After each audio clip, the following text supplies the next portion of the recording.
하나님의 말씀은 로마서 8장 19절에서 25절까지입니다. 우리 찾으셨으면 한 목소리로 함께 하나님의 말씀을 읽겠습니다. 시작. 피조물이 고대하는 바는 하나님의 아들들이 나타나는 것이니 피조물이 허무한데 굴복하는 것은 자기 뜻이 아니오 오직 굴복하게 하시는 이로 말미암음이라. 그 바라는 것은 피조물도 썩어짐의 종노릇한 데서 해방되어 하나님의 자녀들의 영광의 자유에 이르는 것이니라. 피조물이 다 이제까지 함께 탄식하며 함께 고통을 겪고 있는 것을 우리가 아느니라. 그뿐 아니라 또한 우리 곧 성령의 처음 익은 열매를 받은 우리까지도 속으로 탄식하여 양자될 것 곧 우리 몸의 구속 속량을 기다리느니라. 우리가 소망으로 구원을 얻었음에 보이는 소망이 아니니 보는 것을 누가 바라리요. 만일 우리가 보지 못하는 것을 바라면 참음으로 기다릴지니라. 아멘. 예, 오늘은 로마서 8장 19절에서 25절의 말씀을 중심으로 우리의 소망은 이라는 제목으로 여러분들과 함께 말씀을 나누어 보고자 합니다. 우리가 저번 주에 이 18절 현재의 고난이 장차 우리에게 나타날 영광과 좋게 비교할 수 없다라는 이 말씀을 가지고 나누었는데, 여러분 이 18절이 아멘이십니까? 아멘이세요? 여러분 참 이거는 아멘인 것 같아요. 왜냐하면 뭘 봐도 아냐면 우리의 삶을 봐도 정말 이 말씀은 아멘이에요. 그죠? 여러분 한번 생각해 보세요. 언제 여러분의 삶에서 하나님과 가장 뜨거운 만남의 시간을 여러분 가지셨어요? 언제예요? 등 따시고 배부를 때? 아니죠. 예, 고난 가운데 있었을 때예요. 예, 고난 가운데 있을 때. 근데 왜 고난 가운데 있을 때에 그렇게 하나님을 이렇게 더 뜨겁게 만날까요? 왜 그럴까요? 그때는 하나님이 등 따시고 배부를 때는 하나님 필요 없기 때문이죠. 그죠? 맞아요. 성경에 보면 이 광야라는 곳이 나오죠. 광야. 다윗도 자신의 삶을 쫙 돌아봤을 때, 예, 언제가 가장 하나님과의 뜨거운 만남이 있었던 때냐라고 하면 이 광야의 시간이에요. 사울을 피해서 광야의 삶을 살았을 때. 그가 왕이었을 때도 있고 많은 일들이 있었지만 그가 고백하기는 광야의 시절 속에서 그가 하나님을 가장 뜨겁게 만났던 시간이라고 해요.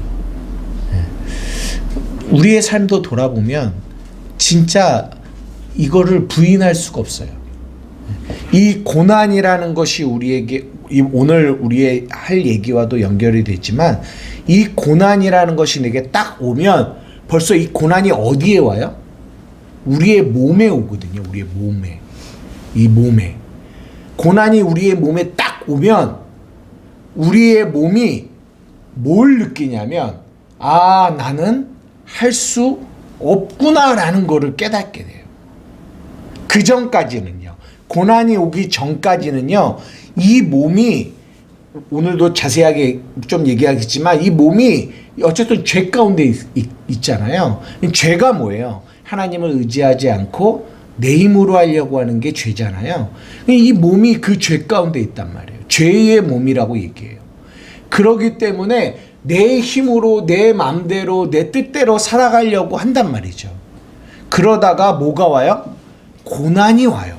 고난이 딱 오면 벌써 내 몸이 내 힘으로 내 뜻대로 하려고 했던 나의 이 몸의 사욕이 벌써 뭔가의 제재를 딱 당하기 시작해요. 그게 고난이 우리에게 하는 일이에요.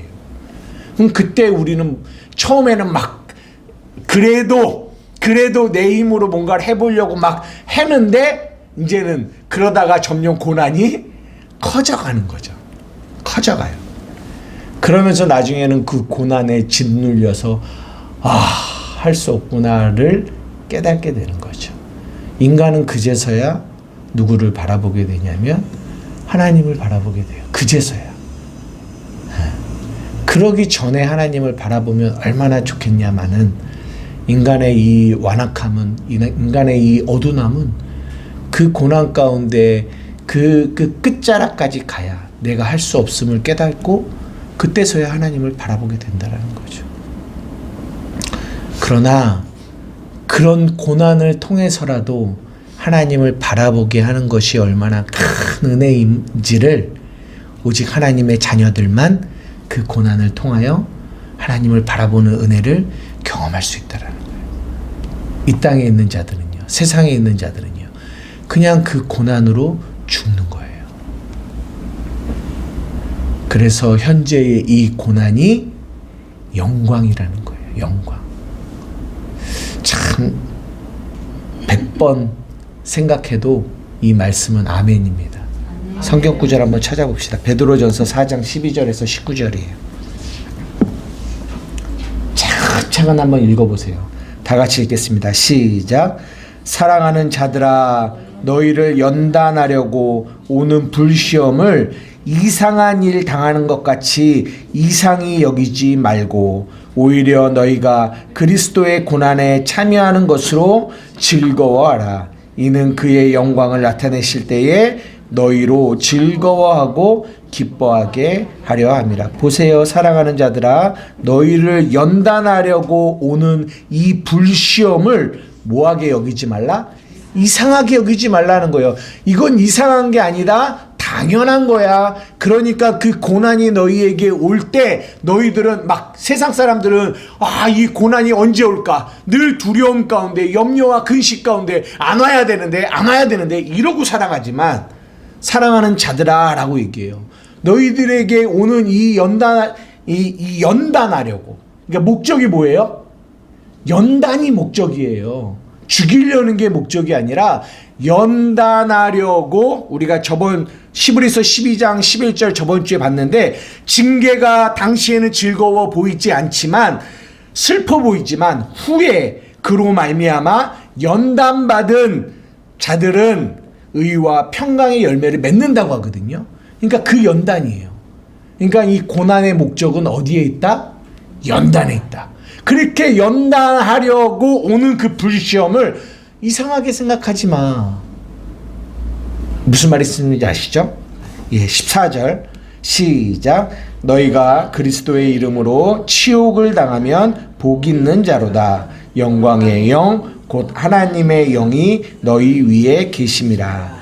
너희 중에 누구든지 살인이나 도둑질이나 악행이나 남의 일을 간섭하는 자로 고난을 받지 말려니와, 만일 그리스도인으로 고난을 받으면 부끄러워하지 말고 도리어 그 이름으로 하나님께 영광을 돌리라.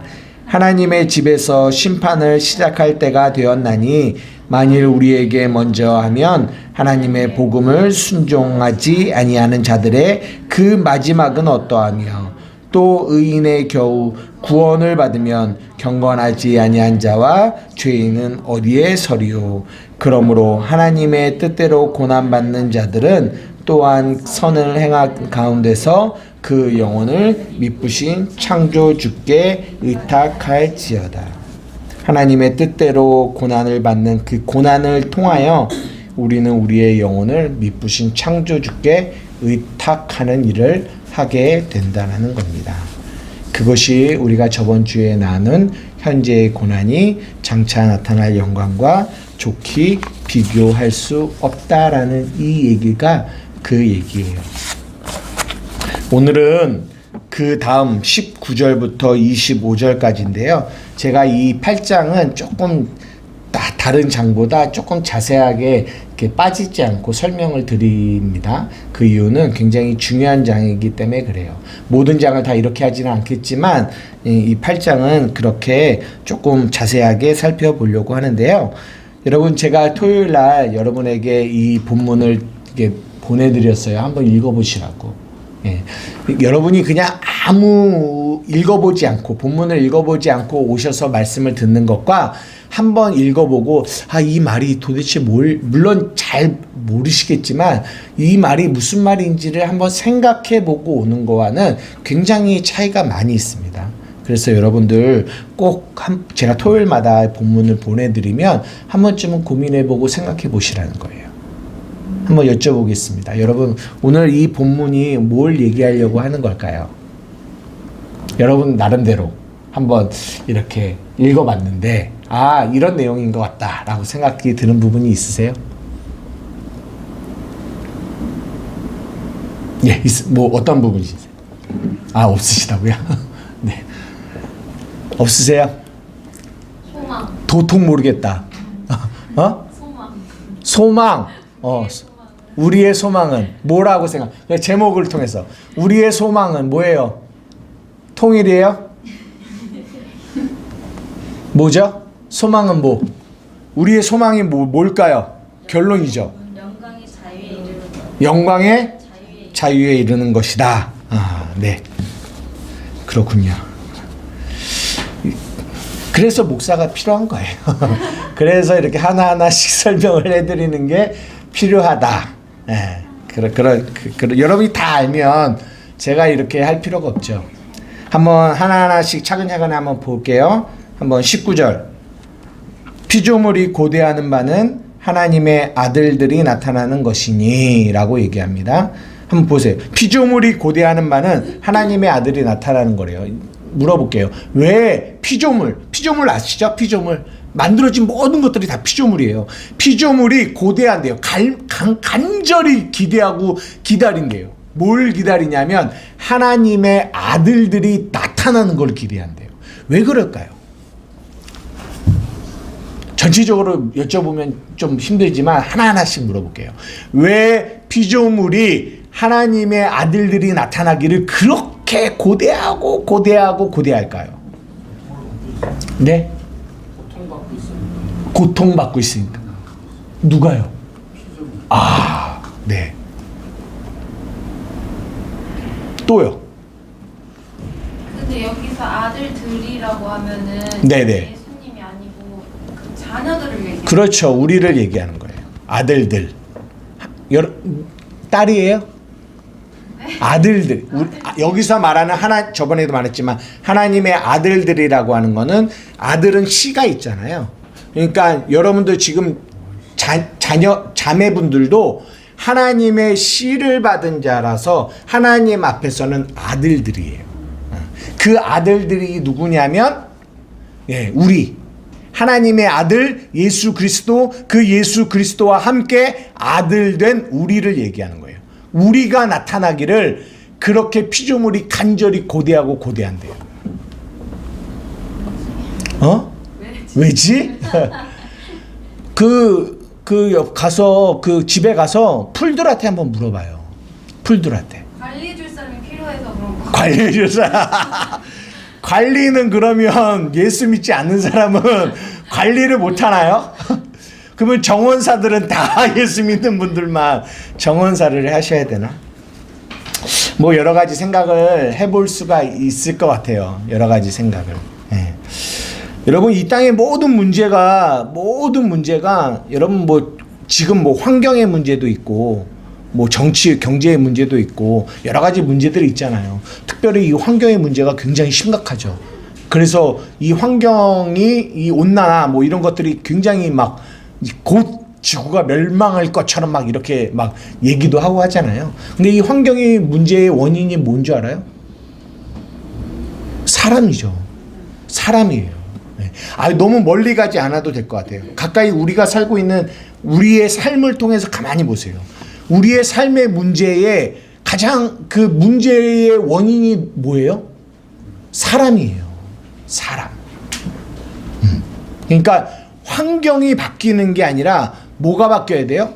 사람이 바뀌어야 돼요. 결국은 사람의 이기적인 마음 때문에 결국은 환경도 피조물도 다 파괴되어져 간다는 거죠. 그런데 그 피조물이 고대하는 거는 하나님의 그 아들들.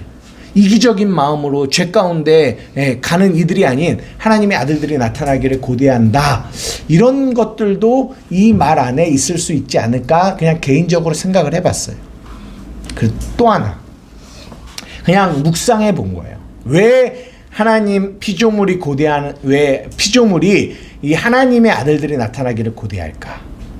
또 하나 이번 주도 그렇지만 요즘에 계속 느끼는 건 뭐냐면 하나님 이 피조물이 고대하는 거는 하나님을 보고 싶은 거 아닐까라는 생각도 해요.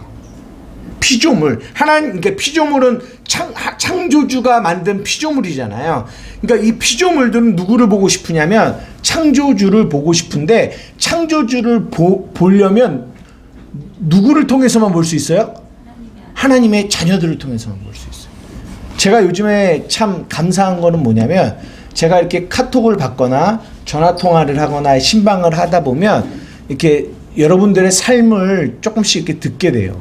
근데 듣게 되면 내 마음 안에 어떤 마음이 들게 되냐면 그러니까 분명 여러분들하고 통화를 하는데 여러분의 삶에서 누가 보이냐면 하나님이 보이는 거예요.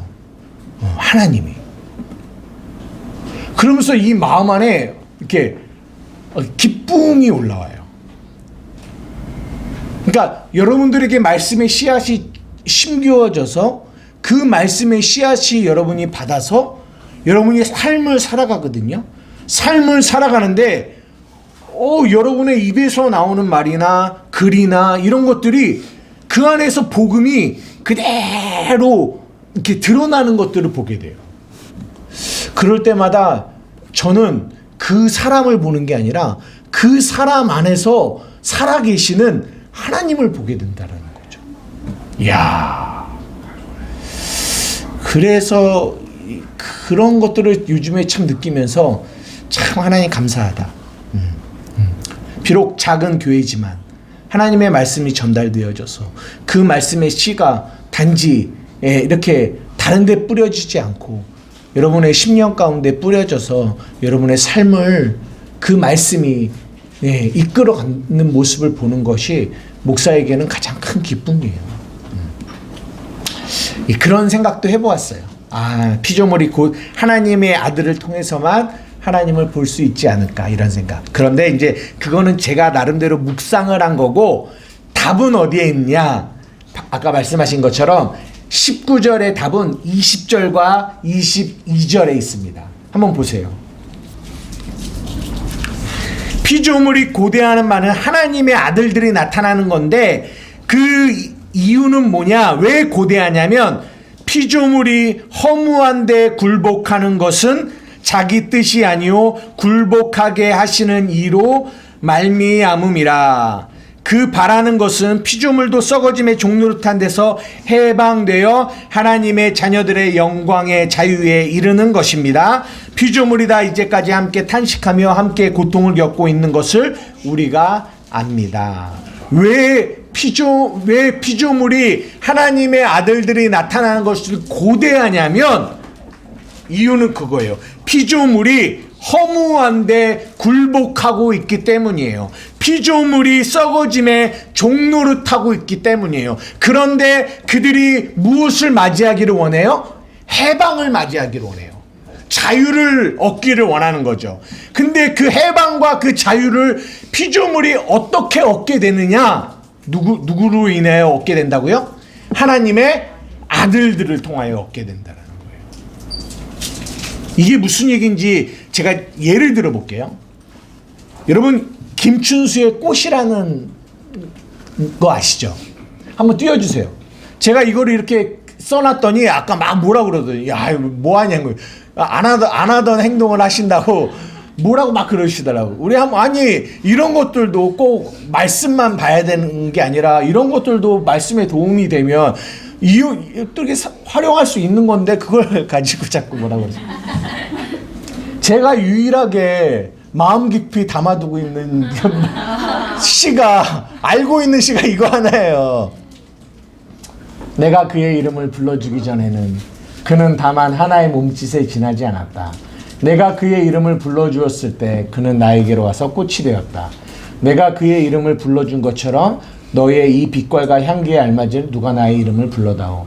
그에게로 가서 나도 그의 꽃이 되고 싶다. 우리들은 모두 무엇이 되고 싶다. 나는 너에게, 너는 나에게, 나는 너에게 잊혀지지 않는 하나의 눈짓이 되고 싶다. 이게 김준수 씨의 꽃이에요.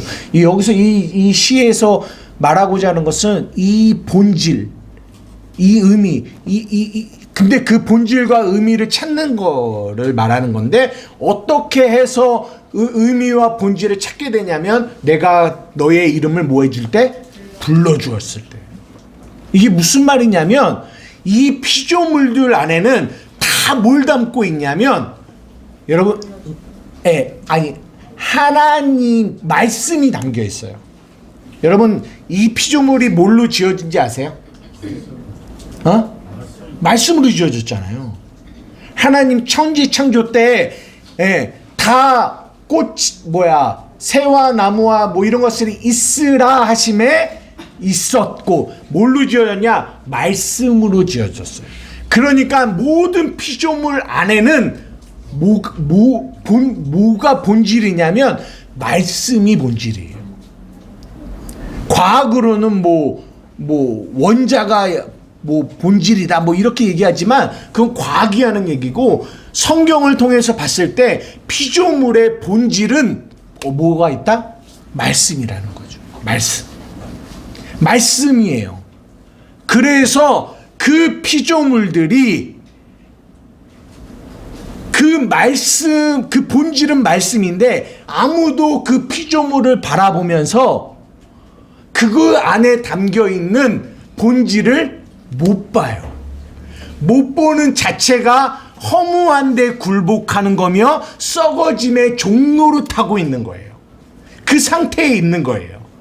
그런데 그것을 보는 자가 있으니 그가 누구예요? 하나님의 아들들이에요. 그 하나님의 아들들이 그들의 본질을 알고 그의 이름을 불러주었을 때 그들은 거기서 뭐 하게 되냐? 자유와 해방을 누리게 돼요.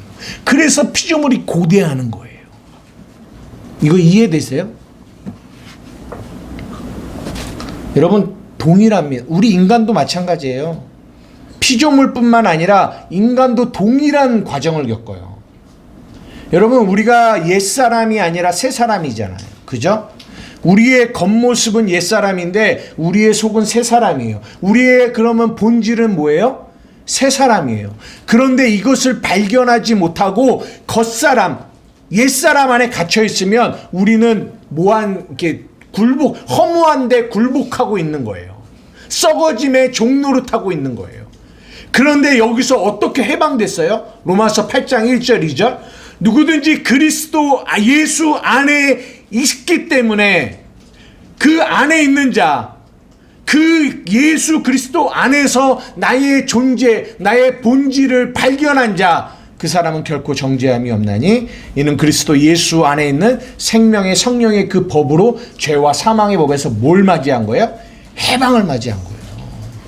그러니까 피조물도 마찬가지고요. 우리도 역시 우리 안에 참된 해방은 어디서 맞이하냐면 나의 본질을 발견하는 데에서 하나님이 내 이름을 불러준 거예요.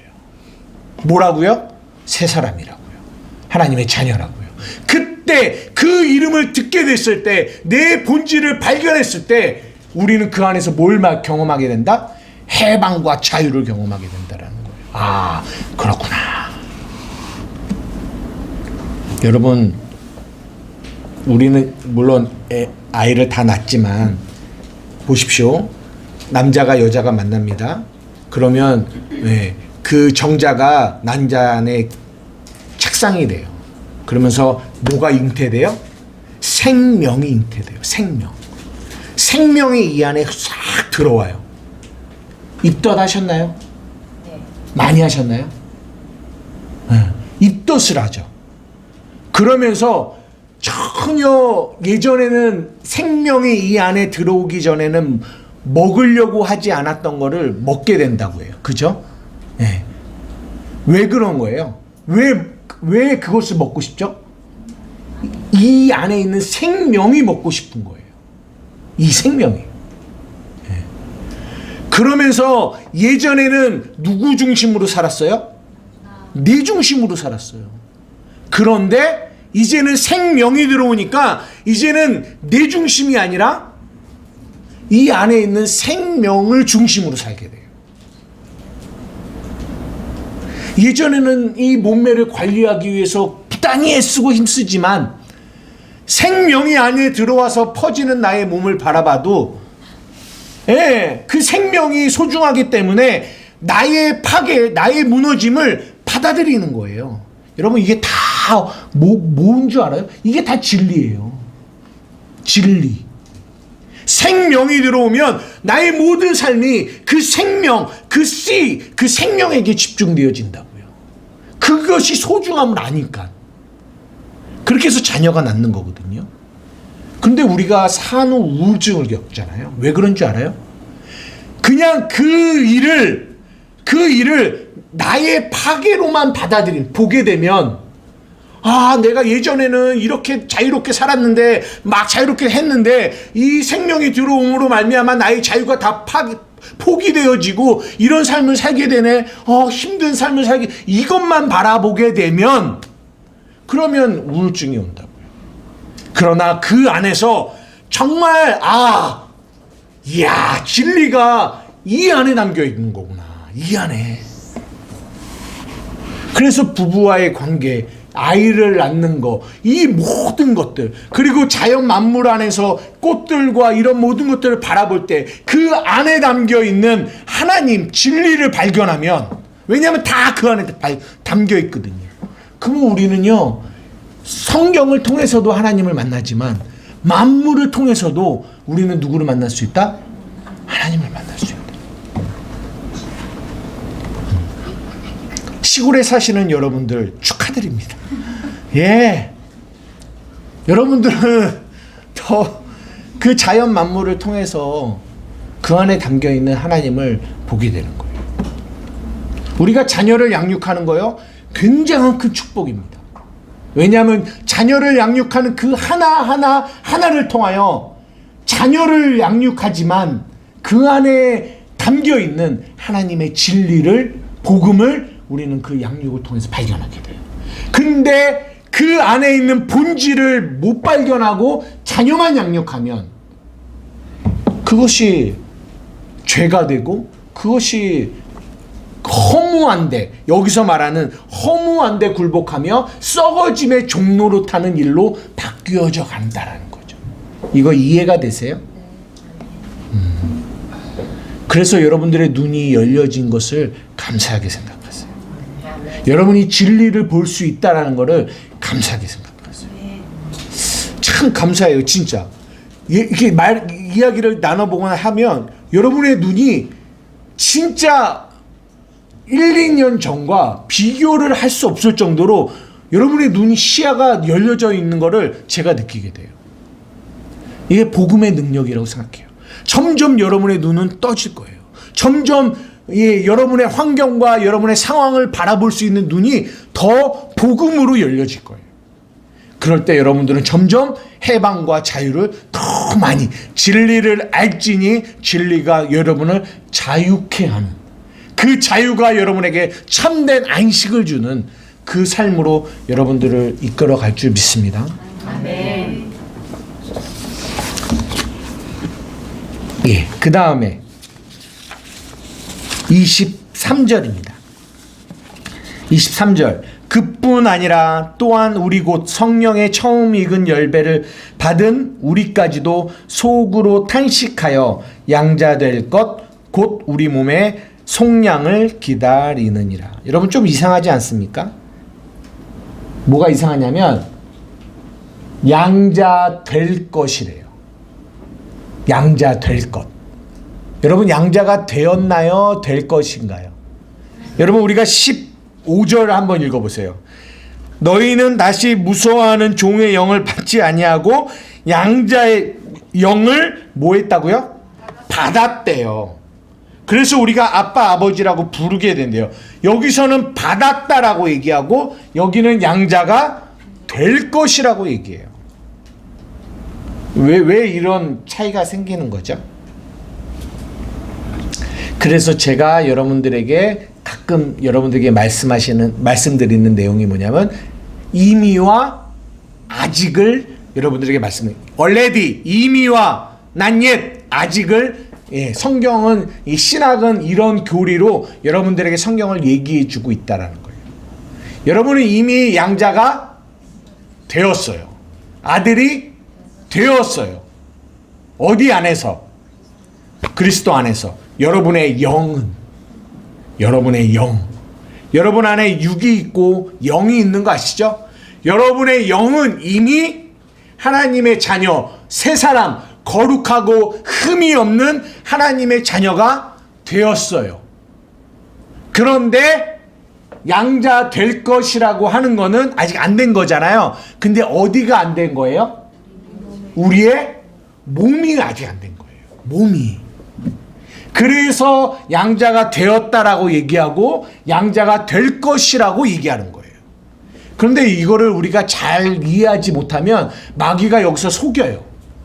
뭐냐면 보세요. 우리의 영은 새 사람이 됐죠. 그러나 우리의 육은 아직 안 됐죠. 그런데 이 두 가지를 분리해서 우리의 본질은 우리의 영이에요? 육이에요? 영이죠. 진짜 나는 영이지 육이 아니란 말이에요. 육은 벗을 거예요. 없어질 거죠. 일시적인 거예요. 내 영이 진짜 나예요. 근데 마귀는 속여요. 성경은 분명히 뭐라고 얘기하냐면 우리의 옛사람이 십자가에서 죽었다. 너 하나님 안에서 부활해서 의롭게 됐다라고 얘기를 해요. 그런데 많은 사람들이 그거를 뭐 하냐면 안 믿어요. 왜 안 믿는 줄 알아요? 이게 분리가 안 됐어. 그래서 그들은 뭐만 계속 바라보냐면 내 육만 바라봐요. 내 이 죽을 몸만 바라봐요. 그래서 아니 나 아직 안 죽었는데. 나 아직 안 죽었는데. 왜? 여전히 내 안에서 더럽고 추하고 악한 것들이 내 안에 막 나오니까 그것만 바라보고 그것을 보고 아까 말한 것처럼 겉만 보고 그 본질을 못 보니까 나는 죽지 않았다라고 얘기해요. 여러분은 본질은 이 영이에요. 영. 그 영은 이미 완전하게 의롭게 되었어요. 되었어요. 이것을 분리시키셔야 돼요. 이제는 우리가 예수의 피로 말미암아 구원을 받아서 이제 남은 건 뭐만 남았냐? 몸의 속량만 남아요. 몸의 구원만 남은 거예요. 이제는 우리가 그거를 향해서 가는 거예요. 몸의 속량, 몸의 구원. 이해되십니까? 로마서 6장 12절에서 14절입니다. 다 같이 읽어볼게요. 시작. 그러므로 너희는 죄가 너희 죽을 몸을 지배하지 못하게 하여 몸의 사욕에 순종하지 말고 또한 너희 지체를 불의의 무기로 죄에게 내주지 말고 오직 너희 자신을 죽은 자 가운데서 다시 살아난 자 같이 하나님께 드리며 너희 지체를 의의 무기로 하나님께 드리라. 죄가 너희를 주장하지 못하리니 이는 너희가 법 아래 있지 않고 은혜 아래 있음이라. 그러므로 너희는 죄가 너희 죽을 몸을 지배하지 못하게 하래요. 이 죽을 몸이 여러분들을 지배하지 못하게 하래요. 몸의 사욕에 순종하지 말래요. 너희 몸을 불의의 무기로 죄에게 내주지 말래요. 오직 너희 자신을 죽은 자 가운데서 다시 살아난 자 같이 하나님께 드리고 너희 몸을 의의 무기로 하나님께 드리래요. 예전에는 여러분들이 드리고 싶어도 드릴 수가 없었어요.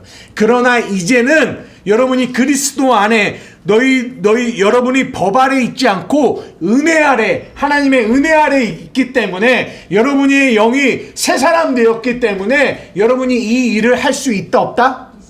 있다라는 거예요. 로마서 8장 10절에서 11절입니다. 시작. 또 그리스도께서 너희 안에 계시면 몸은 죄로 말미암아 죽은 것이나 영은 의로 말미암아 살아있는 것이니라. 예수를 죽은 자 가운데서 살리신 이의 영이 너희 안에 거하시면 그리스도 예수를 죽은 자 가운데서 살리신 이가 너희 안에 거하시는 그의 영으로 말미암아 너희 죽을 몸도 살리시는 거예요. 보십시오. 그리스도께서 너희 안에 계시면 몸은 죄로 말미암아 뭐 했다고요? 죽었다고요. 그런데 영은 의로 말미암아 살아 있어요. 예수를 죽은 자 가운데서 살리신 이의 영, 그 성령이 너희 안에 거하시면 그리스도 예수를 죽은 자 가운데서 살리신 그 성령이 뭐 하시겠다? 그의 영, 성령으로 말미암아 너희의 죽을 몸도 뭐 하시겠다? 살리실 거라는 거예요. 중요합니다. 여러분, 여러분의 몸이, 여러분의 육체가, 여러분의 지체가, 지체 가운데 여러분 안에서 많은 죄가 나온다 해서 많은 사람들은 그 안에 많이 눌려 있어요. 그 안에서 많이 괴로워하고, 교회 안에 있지만, 나는 예수 믿지만, 나는 예수 믿는 사람이라고 이게 자신있게 자신을 말하지 못하는 자들이 많아요. 왜 그런 줄 알아요? 자꾸만 이 육의 이 몸이 자기라고 생각해요.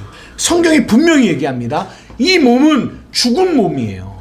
그러나 성령이 너희 안에 거하시면 몸은 죄로 말미암아 죽었지만 영은 살아있다라고요.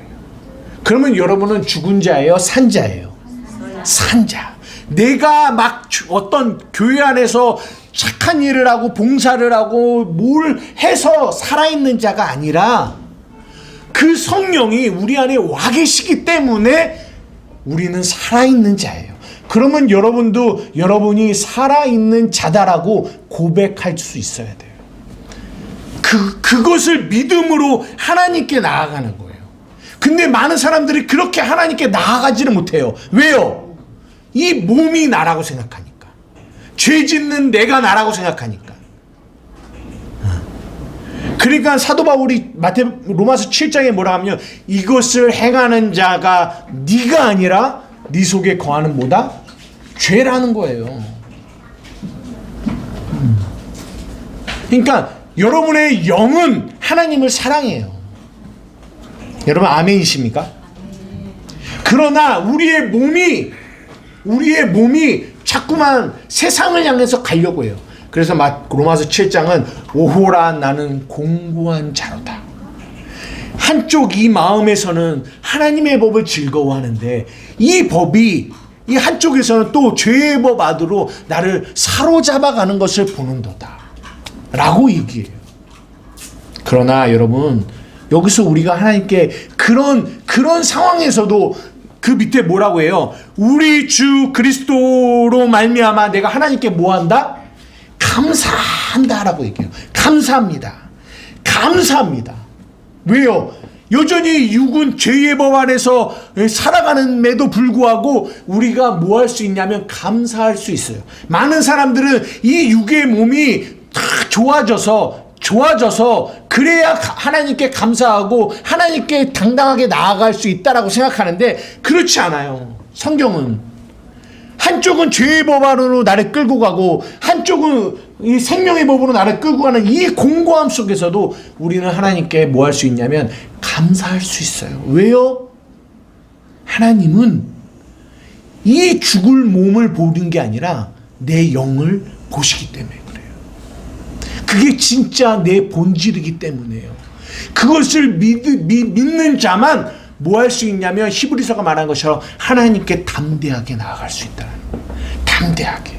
우리는 우리의 행위를 통해서 잘한 행위를 통해서 하나님께 나아가려고 하는데 복음을 믿는 자는 나의 행위를 통해서 하나님께 나아가려고 하는 게 아니라 그 말씀을 믿음으로 하나님께 나아가려고 하는 거예요.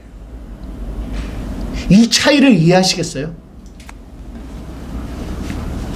그래서 저는 복음을 알고 난 뒤로는요 너무 좀 어떻게 보면 세상 말로는 좀 뻔뻔해졌어. 옛날에는 내가 죄 가운데 넘어지면 막 하나님께 나아가기, 왜냐면 내 모습을 보니까 하나님께 나아가기가 너무 미안한 거예요. 날마다 넘어지고 쓰러지니까. 그러니까 더 눌리고 더 정죄받고 더 자책하고 더 구렁텅이로 빠져갔거든요. 근데 복음을 알고 나부터는 그렇지 않아요. 그런 육체의 나의 연약함을 인정하고 그렇지만 그러기에 나를 의롭다 하신 예수 그리스도의 십자가의 보배로운 피를 붙들고 하나님께 나아가는 그 힘이 더 강해졌다는 거죠. 이거 이해되십니까? 아멘. 보십시오. 24절 25절입니다. 우리가 소망으로 구원을 얻었음에 보이는 소망이 소망이 아니니 보는 것을 누가 바라리요? 만일 우리가 보지 못하는 것을 바라면 참음으로 기다릴지니라. 이게 여러분 무슨 말인지 잘 모르시겠죠? 우리가 참음으로 기다린대요. 뭘 기다리는 줄 알아요? 참음으로 우리가 소망으로 구원을 받았는데 보이는 소망이 소망이 아니니 보는 것을 누가 바라리요?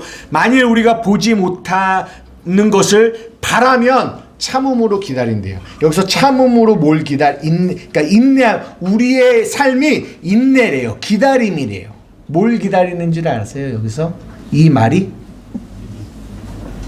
몸이 구속되는 거, 속량되는 거를 기다리는 거거든요.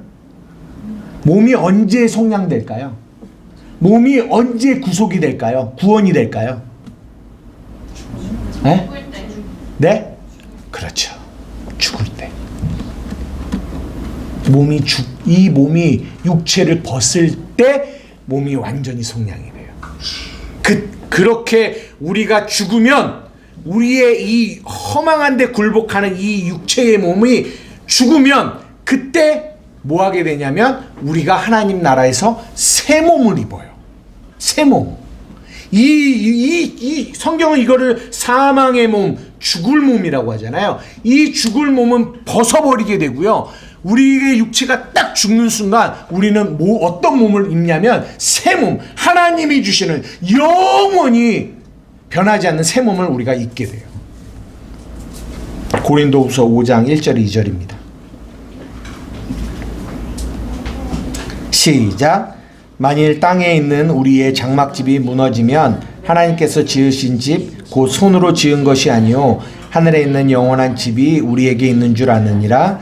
참으로 우리가 여기 있어 탄식하며 하늘로부터 오는 우리의 처소를 덧입기를 간절히 사모합니다 라고 얘기해요. 만일 땅에 있는 우리의 장막집이 무너지면 장막집이 뭘까요?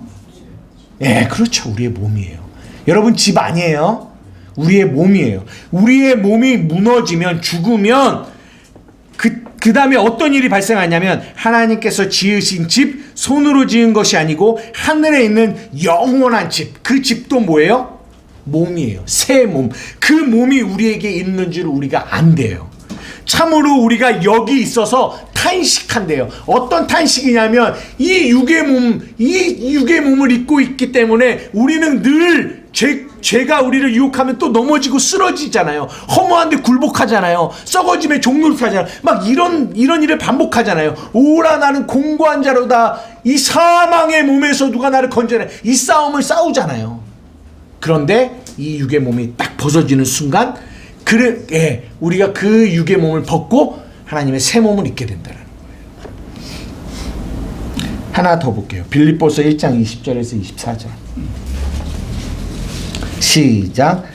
나의 간절한 기대와 소망을 따라 아무 일에든지 부끄러워하지 아니하고 지금도 전과 같이 온전히 담대하여 살든지 죽든지 내 몸에서 그리스도가 존귀하게 되려 하려 함이니 이는 내가 사는 것이 그리스도니 죽는 것도 유익함이라. 그러나 만일 육신으로 사는 이것이 내일의 열매일진데 무엇을 택해야 할지 나는 알지 못하노라. 내가 그 둘 사이에 끼었으니 차라리 세상을 떠나 그리스도와 함께 있는 것이 훨씬 좋은 일이라. 그렇게 하고 싶으나 내가 육신으로 있는 것을 너희를 위하여 더 유익. 이게 무슨 내가 둘 사이에 끼었대요. 육으로 있는 것과 내 육이 벗고 하나님의 나라에 가고 싶은 이 마음. 근데 어느 게 더 좋대요? 육을 벗고 아버지 앞에 가는 게 더 좋대요. 왜냐? 바울은 알거든요. 이 육의 몸을 벗고 하나님 나라 갔을 때 새 몸을 입는 이것이 얼마나 아름답고 귀한 것인가를 바울은 알고 있거든요. 그러니까 자기가 보기에는 그 나라에 가는 게 더 유익한 거예요. 더 좋은 거예요. 자기에게는. 그러나 내가 육신으로 있는 것이 누구를 위하여 더 유익하다? 너희를 위하여 더 유익하다. 그러니까 제가 이게 참 조심스러운 말이에요. 하지만 여러분들 그리스도인들이 반드시 이해해야 될 것이 뭐냐면 요한계시록에서도 나오는데요. 한번 찾아주세요. 14장 13절. 시작. 또 내가 들으니 하늘에서 음성이 나서 이르되 기록하라. 지금 이후로 주 안에서 죽는 자들은 복이 있도다 하심에 성령이 이르시되 그러하다. 그들이 수고를 그치고 쉬리니 이는 그들의 행한 일을 따름이라 하시더라. 그리스도 주 안에서 죽는 자들이 복이 있다라고 얘기해요. 그러니까 진짜 복음을 이해하는 자들은 이 죽음에 대한 이해가 달라요. 이거는 받아들이기가 참 쉽지 않지만 정말 이렇게 신앙이 어리신 분들은 이해하기가 쉽지 않지만 저는 여러분들이 이제는 이해해 가실 거라고 믿어요. 성경이 말하는 주 안에서 죽는 죽음은 육체를 벗는 거예요. 육체를. 이 사망의 몸을 벗는 거예요. 그리고 영원한 새 몸을 받는 거예요. 그래서 사도 바울도 그 날을 간절히 뭐하고 있다? 사모하고 있어요. 근데 그것도 내가 스스로 할 수 없기 때문에 참음, 인내로 뭐하는 거다? 기다리는 거예요. 그러면서 그 나라를 간절히 소망하는 거예요. 육을 벗고 그 영의 몸을 입는 그 나라를. 많은 사람들이 그런 간증 되게 많이 들어보잖아요. 목회자들 안에서도 그런 얘기들을 많이 해요. 진짜 교회 안에서 10년, 20년, 30년, 40년 엄청 오랫동안 신앙생활 하시던 분이래요. 충성도 엄청 많이 하시는 분. 근데 그분의 임종 직전에 그분에게 딱 갔대요. 그랬더니 그분이 막 죽기 싫다고. 나 죽기 싫다고. 왜 내가 죽어야 되냐. 하나님을 막 삿대질하고 원망하더라는 거예요. 그러니까 목회자가 그 모습을 바라보며 너무 마음이 아프더라는 거예요. 그러면 지금까지 하나님을 위하여 했던 수고와 그 열심이 뭐냐라는 거예요. 그가 정말 복음을 이해했냐라는 거예요.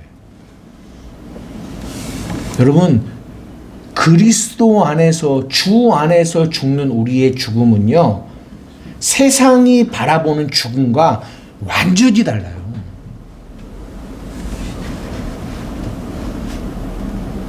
여러분들이 이것을 참 그렇지만 우리는 이 육의 몸을 입고 있기 때문에 죽음이다라고 하면 벌써 우리에게 다가오는 이 감각은 두려움, 공포, 염려, 근심, 끝!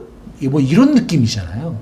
그러나 성경은 그렇게 말하고 있지 않다라는 거를 여러분들이 아셔야 돼요.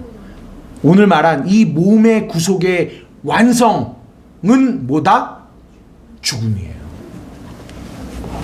근데 그것만 말하고 있는 게 아니라 이 몸의 구속은 이렇게 에베소서에 보면 우리가 그리스도 안에서 지어져 간다라고 그래요. 그러니까 우리의 육체가 끝나는 그 순간이 몸의 구속의 완성인데, 근데 그 사이사이 그 죽음이 오기 전까지의 우리의 삶에 하나님이 우리의 몸을 계속 뭘 시키시냐면 구속을 시키세요. 구원을 시키세요. 날마다. 그러니까 그걸 보고 있는 거예요, 제가. 여러분의 이 육의 몸이 구원되는 거를 여러분들과의 대화를 통해서 보고 있는 거예요. 1년 전과 1년 후인 지금의 여러분의 몸의 구속이 완전히 달라요. 근데 우리는 그거를 갈망하는 거예요. 점점점 그 예수를 살리신 그 영이, 우리가 믿어야 할 거는 뭐냐? 그 영이, 여러분 안에 계신 그 영이 여러분의 이 죽을 몸을 뭐 하실 거다라는 거야? 살리실 거라는 거예요. 계속 여러분의 삶 가운데. 그리고 여러분의 육의 몸이 딱 끝나는 순간 여러분은 영원한 몸을 입는 거예요. 이거 이해되십니까? 그래서 예수 믿는 자는 죽음을 두려워하지 않는 거예요. 진짜 복음을 이해한다면.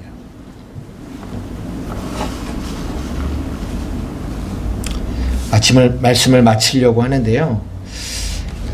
모르겠어요. 이 말이 참 조심스러운 말이지만 제가 여러분들에게 이 몸의 구속에 대한 동기부여를 조금 드리고 싶어서 여러분들에게 드리는 말씀은 뭐냐면, 옛날에는 이 상급이라는 게 있어요. 상급. 그러니까 옛날에는 이 상급을 어떻게 생각하냐면, 네가 열심히 교회에서 충성하고 봉사하고 하면 하늘에 상급이 있을 거야 라고 얘기해서 많은 사람들이 헌금을 내는 것도, 충성을 하는 것도, 모든 것들이 그 상급을 받기 위해서 되게 했잖아요. 그런 상급 없는 거 아시죠? 이제는 그런 상급이 없다라는 거는 여러분이 이해하실 거예요. 그건 내 노력에서부터 나오는 거예요. 그래서 하나님이 주시는 진짜 상급은 하나님 그분 자신이에요. 그분 자신. 하나님이 우리의 상급이에요. 우리가 뭔가를 열심히 해서 가서 얻는 것이 상급이 아니라, 그런 상급은 천국에 없어요. 우리가 옛날에 막 부흥 강사들이 말하는 그런 상급, 성경에는 그거 없어요. 진짜 상급은 하나님 그분이 상급이에요. 여러분 이거 이해하세요? 그런데 여기서 어떤 분들은 이것이 그런 상급 없어, 하나님이 상급이야 라고 얘기하는 거를 저랑 같이 동의하는데, 어떤 분들은 거기서 어떻게 얘기를 하냐면, 그러면 하나님의 나라에 가서는 그냥 모든 사람이 다 그 구원의 상태, 동일한 상태 안에 거해 라고 얘기를 하시는 분이 계세요. 동일한 상태. 그러니까 어떠한 상급도 없어 라고, 그냥 왜 상급이라는 말을 쓰면 자꾸만 거기에 하나님의 은혜가 아닌 인간의 어떤 행위가 투입이 되니까 아예 그 자체를 부인해서 상급이라는 것 자체가 없다라고 얘기하면서 그냥 어떠한 모습으로 살아가서 죽던 구원받은 자들은 그 안에서 동등해, 이렇게 말하시는 분들이 계세요. 근데 저는 조금 그거와 조금 달라요. 어떻게 다르냐면, 여러분 보십시오. 오늘 사도 바울이 뭐라고 얘기해요? 내가 두 사이에 끼었어. 그런데 내가 진짜 아버지 나라에 가고 싶어. 근데 내가 여기 있어. 근데 여기에 있는 거는 너희를 위함이야. 여러분, 우리가 그렇게 고백할 수 있나요? 지금? 그게 무슨 말이냐면, 우리가 예수의 피로 구원받았어요. 그런데 이 몸을 벗고 하나님 나라에 가기 전까지 몸의 구속이 사람마다 다 같을까요? 어떤 사람은 끊임없이 죽는 그 육의 몸을 벗고 하나님 나라에 가는 그 순간까지 끊임없이 죄 가운데 넘어지고 쓰러지고 이러시는 분들도 계시고, 근데 그분도 하나님 나라에 가죠. 그런데 어떤 분은 진짜 신앙의 성숙처럼, 아까 우리가 로마서 6장에 말한 것처럼 너희가 죄가 너희 죽은 몸을 지배하지 못하게 하여 너희 몸의 사욕을 순종하지 말아라. 순종하지 마. 그리고 너희 지체를 불의의 무기로 죄에게 내주지 마. 그렇게 말하잖아요. 그리고 너희를 하나님께 드려, 이런 말을 쓰잖아요. 그럼 그거는 누가 하는 거예요? 누가 그렇게 드리며 불의의 병기로 내주지 않는 일을 누가 하나요? 우리가 하는 거잖아요. 우리가. 그러니까 뭘 말씀드리냐고 하냐면, 하나님이 우리의 몸을 구속하는 거는 전적인 하나님의 은혜예요. 근데 하나님의 은혜인데, 그 하나님의 은혜를 받아서 그 말씀 안에 하나님을 진실로 사랑해서 사랑하는 자들은 그 안에서 그 말씀을 믿음으로 받아서 나의 삶에 순종한다고요. 그죠? 같은 말씀을 받지만 어떤 이들은 그 말씀을 받지만 그 말씀대로 살지 않는 이들이 있고, 어떤 이들은 말씀을 받지만 그 말씀을 받아서 하나님을 뜨겁게 사랑하는 이들이 분명히 있다라는 거죠. 같은 은혜가 주어져도. 안 그런가요? 그래서 하지만 그들도 죽고 이들도 죽고 다 죽어요. 근데 그렇게 이 땅에서 하나님을 뜨겁게 사랑하는 이들과 아니면 죄 가운데 싸우다가 가서 이렇게 하다가 죽은 이들이 있는데 그들이 다 동일하게 같은 위치에 있다? 저는 그렇게 생각하지 않는다라는 거죠.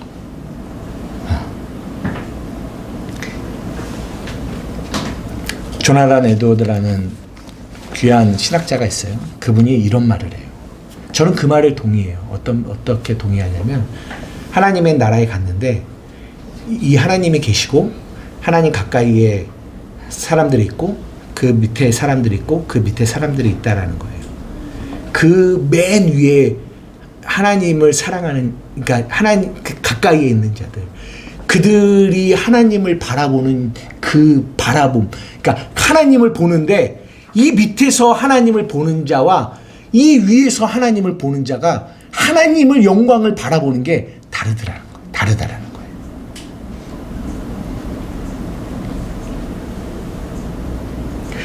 그 위에서 진짜 하나님을 바라보는 자는 어떤 자들이냐? 이 땅에서 정말 하나님을 진실로 사랑해서 하나님을 위해서 사는, 하나님을 누구보다도 뜨겁게 사랑하며 사랑하는 자들은 거기에 있다라는 거예요. 근데 그들은 하나님을 영원토록 거기서 바라보는 거예요. 근데 그 바로 밑에서 바라보는 이들과 그 밑에서 바라보는 이들과 그 하나님을 바라보고 아는 기쁨이 다를까요? 안 다를까요? 다르다라는 거예요. 그러면 이 밑에서 그 맨 위에서 바라보는 이들을 바라보면서 부러워하겠냐? 그렇지 않대요. 그러니까 예를 들어서 뭐 세 번째 칸이라고 표현하기는 그렇지만 그 세 번째 있는 애들이 두 번째 있는 애들을 바라보면서 야, 쟤네들은 저렇게 저 하나님을 저렇게 바라보네, 너무 부럽겠다. 하나님의 나라는 그렇게 부러워하지 않는다라는 거예요. 그들은 그들 나름대로 그들을 부러워하고 비교하지 않고 그들은 그들 안에서 하나님의 영광을 바라보며 기뻐한다라는 거죠. 언제까지? 영원히. 그러나 이 하나님 가까이에 있는 이들은 이 밑에 있는 이들보다 훨씬 더 하나님을 더 알고 그 하나님을 더 깨달으면서 영원히 기뻐한다는.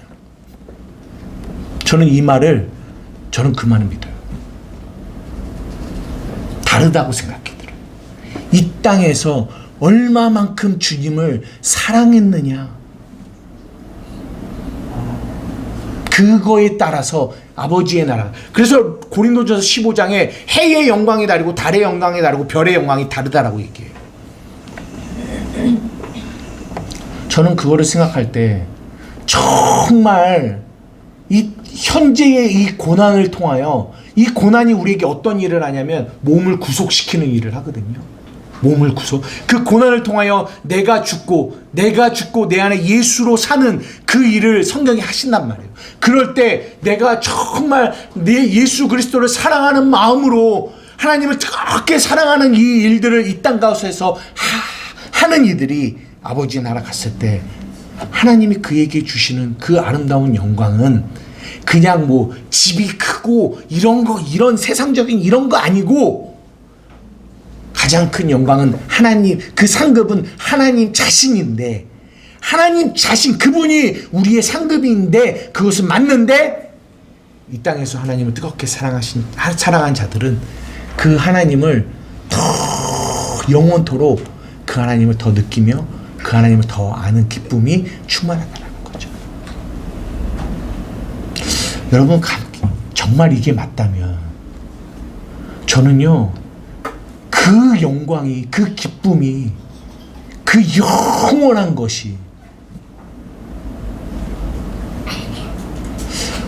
여러분, 저는 그것이 정말 사모가 돼요. 막 가서 옛날에 설교한 것처럼 집이 크다 뭐 이런 게 아니라, 진짜 우리가 이 땅에서도 하나님을 아는 그 알미 사람마다 다른데, 우리가 하나님을 알면 알수록 얼마나 우리 안에 기쁨이 충만합니까? 근데 아버지의 나라에 갔을 때는 이 육을 벗고 새 몸을 입고 있기 때문에 얼마나 그 하나님을 더 알겠어요. 제가 여러분에게 드리고 싶은 얘기는, 여러분 현재의 이 고난이 장차 우리에게 나타날 그 영광과 좋게 비교할 수 없어요. 그래서 이 땅을 살아가는 여러분, 물론 우리의 몸을 벗고 아버지의 나라에 갈 그날이 올 거예요. 그때 동안 그게 뭐냐면 최후 승리를 얻는 그 순간이에요. 최후 승리를 얻는 순간. 최후 승리를 얻기까지,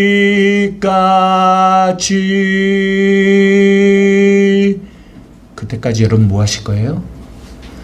주의 십자가 사랑하리. 빛나며 멸류관 받기까지 험한 십자가 붙들겠네.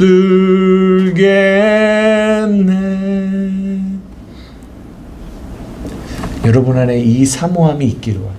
이 소망이 있기를 원해요. 단지 빨리 죽기만을 기다리는 그것이 아니라, 왜 죽으면 육의 몸을 벗고 영원한 몸을 입으니까 그러면 나는 죽기만을 기다리냐? 이런 게 그리스도니까요? 절대 그렇지 않아요. 그날까지, 나를 부르신 그날까지, 나를 부르시는 그날 내 육의 몸이 벗지만, 그날이 언제인지 모르지만 그날까지 뭐 하는 거예요? 그 험한 십자가를 붙들고 주님을 끝까지 뭐 하는 사람? 사랑하는 사람.